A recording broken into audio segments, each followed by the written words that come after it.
கந்தசஷ்டி விரதம் 2025 இரண்டாம் நாளான 23/10/25 அன்று வறுமை நீங்கி செல்வம் வளம் பெருக படிக்க வேண்டிய திருப்புகழ் எதுன்னு பார்த்தீங்கன்னா, சிவமாதுடனே அனுபோகமதாய் சிவ ஞானமுதே பசியாரி திகழ்வோர் இருவோர் ஒரு ரூபமதாய் திசை லோகமெல்லாம் அனுபோகின்னு தொடரக்கூடிய அந்த திருப்புகழை விடாமல் படிங்க.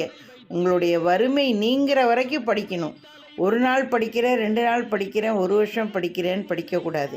அதே மாதிரி கந்தர் அனுபூதியில் வடிவும் தனமும் மனமும் குணமும் குடியும் குலமும் குடிப்போகியவான் தொடங்கக்கூடிய அந்த ஒரு பதிகத்தையும் படிங்க.